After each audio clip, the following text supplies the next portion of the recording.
The joint effort led by the two BRICS countries calls on WTO members to work together to ensure that intellectual property rights such as patents, industrial design, copyright and protection of undisclosed information do not create barriers to the timely access of affordable medical products to combat COVID-19. With support for this effort coming from the top. To fight the pandemic, we need to pool all our resources, our capabilities, our knowledge, and intellectual property. Another important step is to enable the transfer of medical technology for the duration of the pandemic. But the WTO process has dragged on for almost 5 months already due to opposition from European countries, the United States and other developed nations that argue the waivers would stifle innovation by robbing pharmaceutical companies that make huge investments in research and development. Some member countries are saying, mainly from developing countries, that the idea of the intellectual property constraint should be waived completely so that any members can manufacture. Others are saying, wait a minute, we invested a lot of money, or companies did. If you do that, there'll be no encouragement. And what I'm saying is, let's not spend, as we spend time in these arguments, people are dying, we are not getting the vaccines. There is a way which is a compromise in the middle, which private sector companies are already doing. They are licensing companies in developing countries to produce and manufacture these vaccines and these drugs, Sherwin. And one of the biggest problems we have is just a sheer manufacturing constraint in the world. There is evidence of collaboration within the private sector already. South Africa's Aspen Pharmacare is working with Johnson & Johnson to produce their yet-to-be-approved vaccine. AstraZeneca has licensed the Serum Institute of India, while similar agreements have been reached by pharma companies in Germany and elsewhere.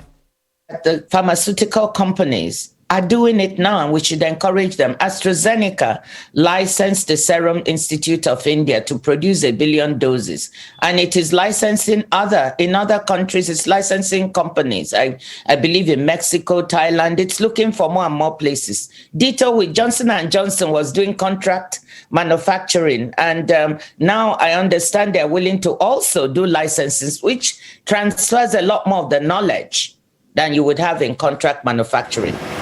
But despite this, the UN chief has slammed the inequity of vaccine distribution globally. At this critical moment, vaccine equity is the biggest moral test before the global community. We must ensure that everybody, everywhere, can be vaccinated as soon as possible. Yet progress on vaccinations has been widely uneven and unfair.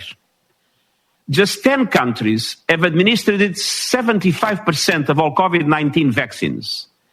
Meanwhile, more than 130 countries had not received a single dose.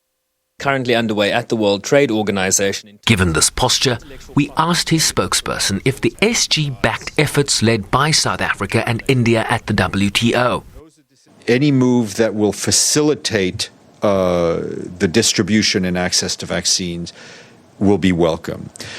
Obviously, there are issues of rights and law that need to be respected, but the details of how that works out will be up to the WTO. Richer countries argue that any intellectual property waivers should only be contemplated when current flexibilities within the WTO rules prove to be inadequate.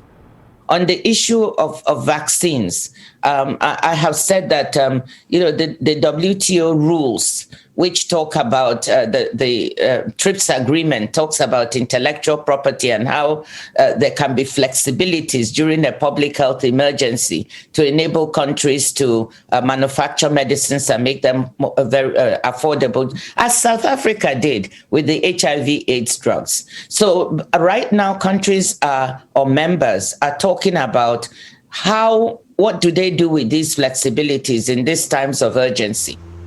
A lack of consensus at the WTO could be the swift death knell to efforts to remove blockages that could potentially speed up vaccine production and distribution around the world. Sherwin Bryce-Pease, SABC News, New York. And Sherwin joining us live now from New York. Sherwin, thank you. You've laid it out so well. There are great arguments for patent rights, but we are in desperate times. So just lay out in some more detail, perhaps, the two opposing arguments on this issue, and particularly what South Africa has been arguing for at the WTO. Desperate times, Francis, but complex legal arguments that accompany these desperate times. South Africa creating a buzz on social media yesterday when the statement presented the intervention they made in terms of this TRIPS Council debate on these patent waivers spread like wildfire on social media. So I just wanted to briefly reiterate what they said. The South African intervention talked about available data where the US, the UK, the European Union account for 50% of the over 200 million vaccines that have been administered globally to date. They talk about centuries, countries opposing waiver, the proposal, the countries that oppose this proposal account for 60% of globally administered vaccines. So if you read between the lines there, Francis, I think South Africa calling out the hypocrisy in a way. They talk about how TRIPS waivers offer a global solution, criticizing countries that oppose this for engaging in business as usual. Business as usual, they argue, is the root cause of why we have vaccinations that are wildly uneven and unfair in their distribution, quoting the UN Secretary General. So essentially, the proponents of the argument are saying that intellectual property protections hinder the current upscale of vaccine production. And then the opposing argument from a majority of the developed countries at the WTO, Francis, they are saying that a number of these developed countries are saying that they reiterate their opposition to the waiver proposal, noting that there is no concrete indication that intellectual property rights have been a genuine barrier to accessing COVID-19 related medicines. And part of that argument, Francis, is a reference to various articles within the TRIPS agreement. Article 8 of the WTO agreement provides that WTO members may, in formulating or amending their laws and regulations, adopt measures necessary to protect public health, provided that such measures are consistent with the provisions of the agreement. Article 7 talks about the TRIPS agreement providing the protection and enforcement of intellectual property rights that shall be in a manner conducive to social and economic welfare. So they're arguing that those flexibilities within TRIPS already allow for countries like South Africa and India to take advantage of existing flexibilities so as to roll out an upscale vaccine production. The antithetical argument is that those flexibilities don't go far enough, and that is why they are negotiating an amended agreement. That, of course, is where the sticking points lie right now. So who's winning the debate? And like you always say, it's complex because there needs to be a consensus here. When will it be called, this issue? Yeah, so this multilateral fora, the World Trade Organization, consensus-driven. So, like you saw with the affirmation of Dr. Ngozi as the next DG, you needed consensus in the room, and that's why U.S. support became so critical. So, similarly, it's consensus-driven, and when that is the benchmark, it becomes very, very difficult, given the fractures we have just laid out for you. I asked a source that is part of those negotiations in Geneva what the timeline would be here.